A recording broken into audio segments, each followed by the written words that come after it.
रजनीगंधा प्रेजेंट्स बिहार किसका, powered by नोवा शुद्ध देसी घी। यूं ही नहीं ताज ताज बन जाता है, शिल्पकारों का हुनर और चुनिंदा संगमरमर ताज को नायाब बनाते हैं। कुछ ऐसे ही चुनिंदा जगहों से बस खास ही चुनकर लाता हूँ। कतरे कतरे को मैं हीरे सा परखता हूँ। यूं ही नहीं मैं रजनीगंधा बन जाता हूँ।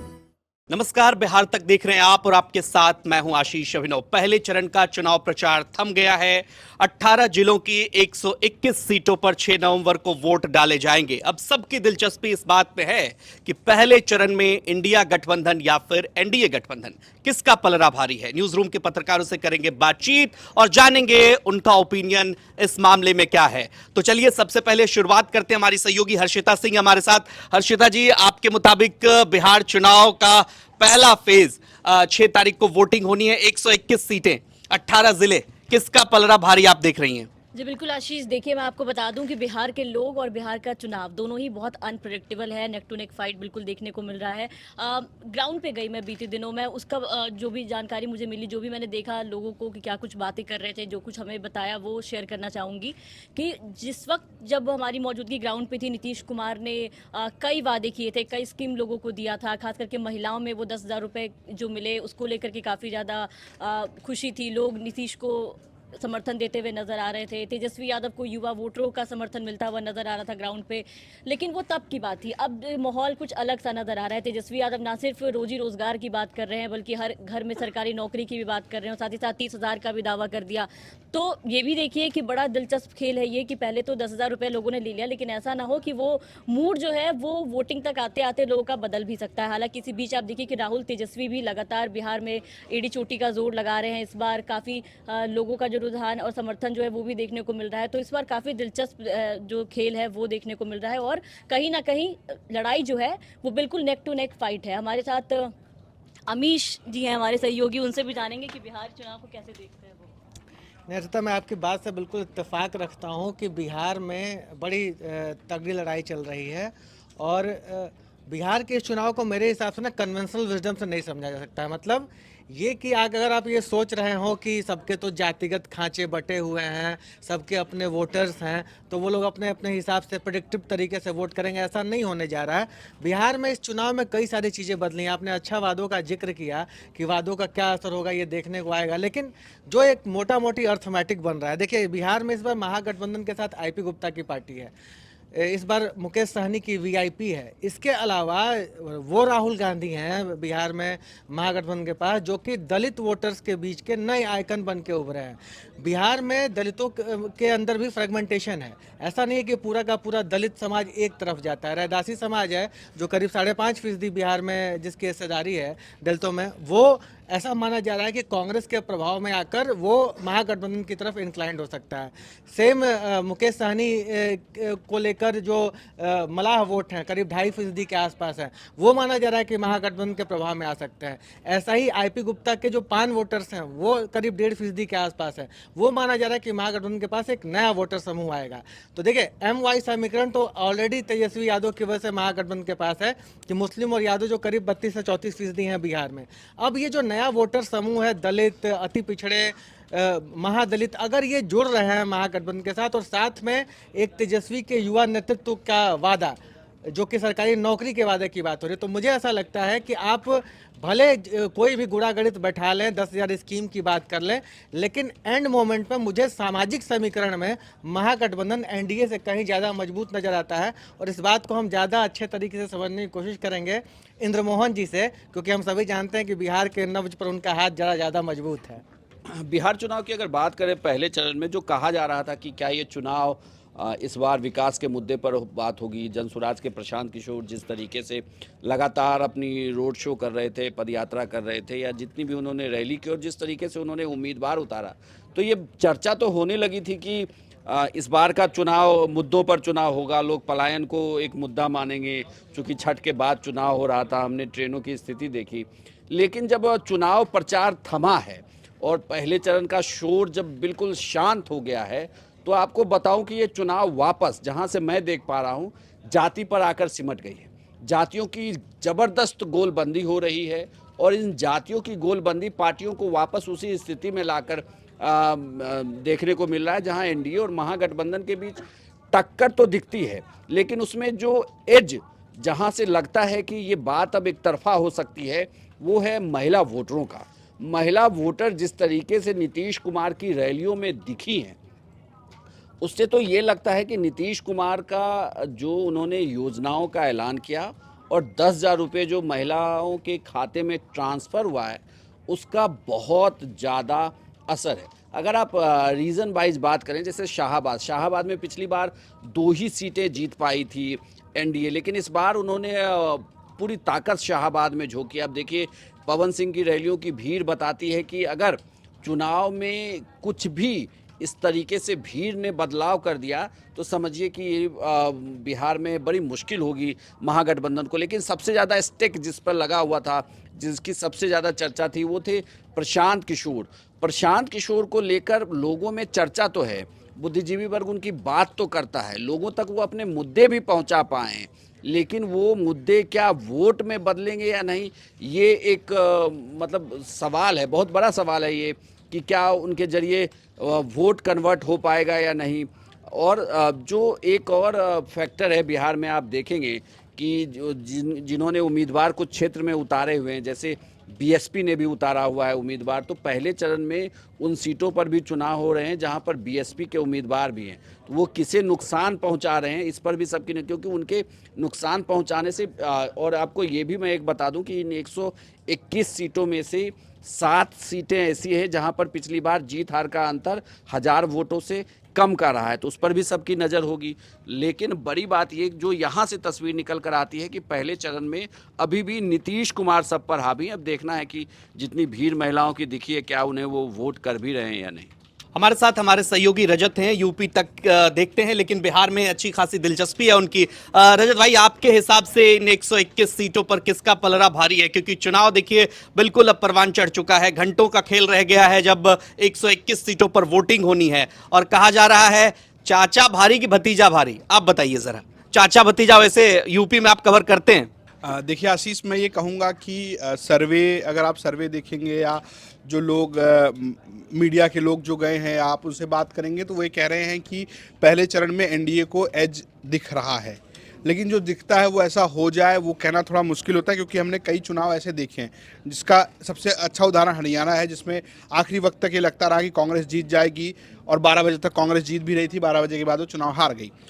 दरअसल बहुत नुआंसेस में चुनाव होते हैं और पहले चरण से पहले जो नुआंसेस बदले हैं उसका कोई ज़्यादा बेहतर विश्लेषण कर सकता है। लेकिन जो वीडियो वायरल हुआ ललन सिंह जाति से भूमिहार है, इस बात को आप समझते हैं, और वो ये कह रहे हैं कि ये वीडियो वायरल है, क्या ये सही है गलत है मैं उस पर नहीं जा रहा, जो वायरल है उसकी बात है। कहा है कि वो एडिटेड वीडियो जेडीयू कह रही, लेकिन उसको एक तरीके से वायरल किया और राजद ने उसे साफ साफ कहा कि आप ये कह रहे हैं कि आप वोट नहीं देने देंगे।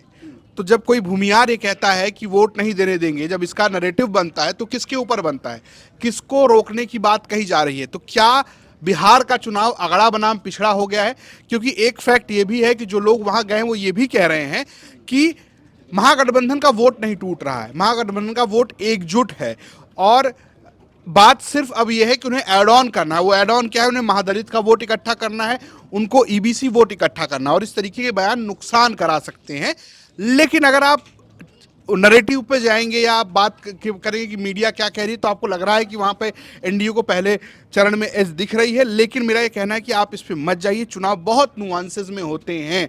चुनाव इस बात पे भी तय होता है कि ठीक है जीत ही तो रहा है ना, एक सीट चला जाएगा तो क्या होगा, तो जो जीत ही रहा होता है उसके साथ थोड़ी दिक्कत हो जाती।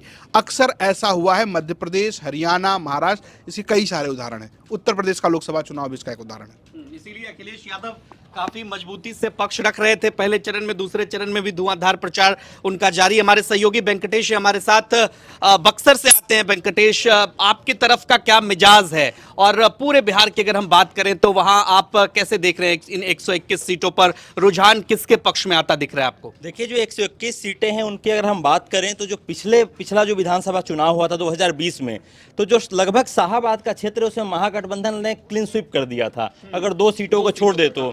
अगर लोकसभा चुनाव की ही बात करें तो चाहे वो आरा की सीट हो, बक्सर की सीट हो, सासाराम हो, औरंगाबाद हो, इन तमाम जगहों पर जीत मिली थी। तो कहीं ना कहीं मुकाबला तो टक्कर का जरूर है, लेकिन इस चुनाव में जो 121 सीटें हैं, जो पहले चरण की 121 सीटें हैं, उनमें महागठबंधन को एज दिख रहा है। और इसकी कई सारी वजह भी है। नीतीश कुमार को लेकर के जब हम जमीन पर थे तो जमीन पर भी ये चीज़ें निकल करके आ रही थी कि सरकार ने काम तो किया है, लेकिन नीतीश कुमार का जो स्वास्थ्य है वो सबसे बड़ा मुद्दा बन के आ रहा था। इसके अलावा जब हम देखते हैं कि जो इस बार का चुनाव है, पहले जो नरेंद्र मोदी का मैजिक चलता था उसमें भी कमी आई है। लोग कह रहे हैं, जैसे मसलन जब वो इससे पहले मोतिहारी पश्चिमी चंपारण की सभा किए थे, उस सभा को हमने कवर किया था, तो लोग कह रहे थे कि वादा तो करके गए थे कि मैं इसी चीनी मिल का चाय पीऊँगा, लेकिन चाय ना चीनी मिल शुरू हुआ, ऊपर से सारे के सारे चीनी मिल बिक ही गए। ये ऐसी भी खबरें आने लगी। तो कहीं ना कहीं जो ये 121 सीटें हैं, इन 121 सीटों पर जो महागठबंधन है उसको एज दिख रहा है। और जिस तरह से, हालांकि जिस समय टिकट का बंटवारा हो रहा था उस समय हमने ज़रूर देखा कि जो महागठबंधन है वहाँ जो मुख्यमंत्री है या डिप्टी सीएम के ऐलान को लेकर के चीज़ें फंस रहा था। उसके बाद कई सीटों पर फ्रेंडली फाइट की भी चीज़ें आई, लेकिन जिस तरह से अशोक गहलोत आए और तेजस्वी और मुकेश सहनी का ऐलान हुआ तो फिर से जैसे उसने ऊर्जा भर दी है। तो जो 121 सीटें हैं उन पर मेरे हिसाब से महागठबंधन को एज है। चलिए, अमीश सर की टिप्पणी कुछ इस पर कहना चाहते हैं, क्या कहेंगे? देखिए, इन्होंने सही लॉजिक दिया कि अशोक गहलोत आए और जो एक तरफा दिख रहा था मामला, अशोक गहलोत ने एक पासा फेंक दिया कि हमने तो तय कर दिया, आप तय करिए। क्या ये चुनावी मुद्दे होते हैं क्या, या नीतीश कुमार का जो डायरेक्ट बेनिफिट ट्रांसफर है वो काम कर रहा है? हमने जितनी रैलियां देखी, नीतीश कुमार की रैली चूंकि अभी भी जारी है, दूसरे चरण के लिए परसों से होगा, तो उसमें महिलाओं की अच्छी खासी उपस्थिति दिखी। दूसरे तरफ अगर आप तेजस्वी यादव की रैली देखेंगे, हमने उनके प्रवक्ताओं से भी सवाल किया, महिलाओं की भागीदारी कम रही है। और अगर आप 3 विधानसभा चुनाव देखें तो महिलाओं का जो वोट टर्नआउट रहा है, पैटर्न रहा है, वो बढ़ा है, रुझान महिलाओं का बढ़ा है। तो वो विश्वास जीतने में अगर नीतीश सफल होते हैं तो क्या इन 121 सीटों का पलड़ा किस तरफ होगा? देखिए, महिलाएं रैली में आ रही हैं नीतीश कुमार के कोर वोटर महिलाएं हैं, इसमें किसी को शक नहीं है। लेकिन ये 2000 सही सवाल उठाया हमारे साथी ने कि ये 2025 के नीतीश कुमार की बात हो रही है। ये 2015 के नीतीश नहीं है, ये 2010 के नीतीश भी नहीं है, ये 2025 के नीतीश है जिनके कंधे थोड़ा झुक गए हैं।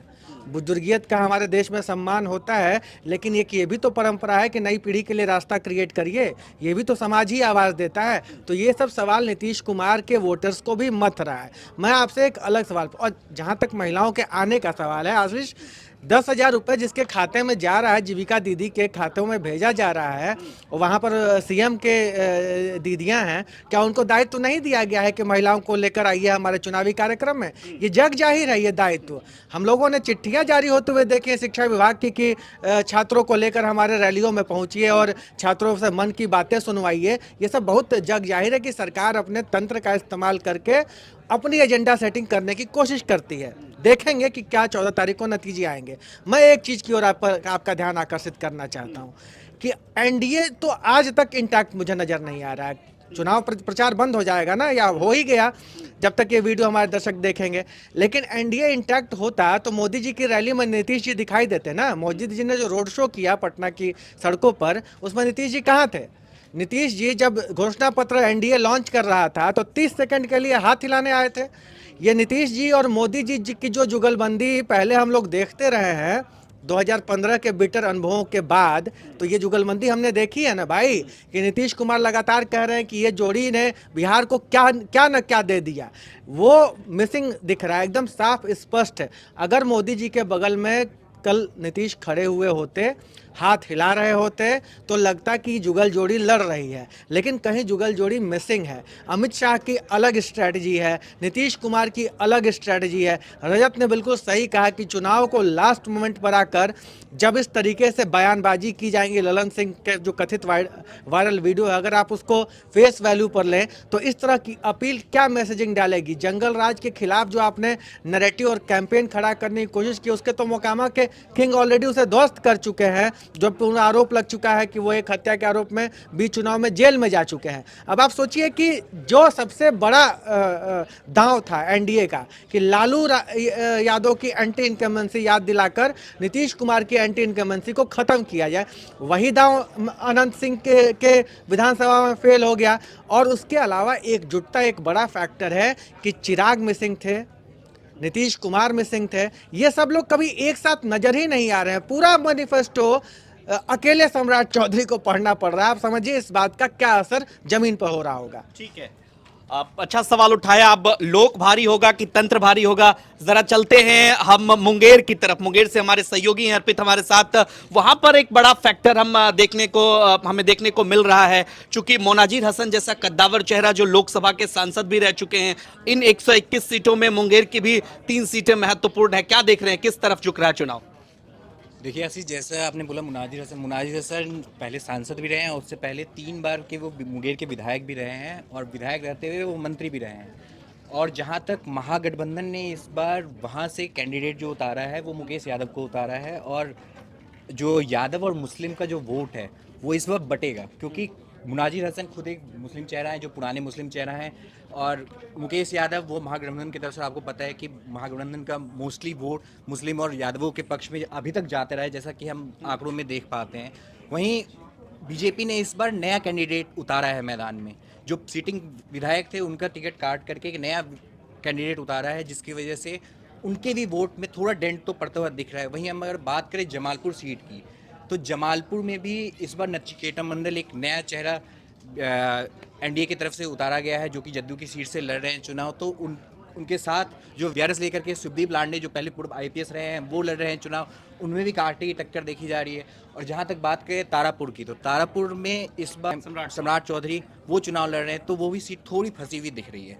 निश्चित तौर पर तो कुल मिलाकर इन 121 सीटों पर जो हम पत्रकारों के बीच राय लेने की कोशिश कर रहे थे, देखिए अब परिणाम बहुत कुछ तय करेंगे। जब परिणाम आएंगे इसका कवरेज हम आपको दिखाएंगे, लेकिन 121 सीटों पर आपको क्या लगता है किस तरफ झुका है चुनाव? क्या तेजस्वी के वादे भारी पड़ेंगे या बिहार में बहार? एक बार फिर से नीतीश कुमार। कमेंट बॉक्स में दीजिए अपनी राय, और बिहार की तमाम खबरों के लिए आप देखते रहिए बिहार तक। नमस्कार।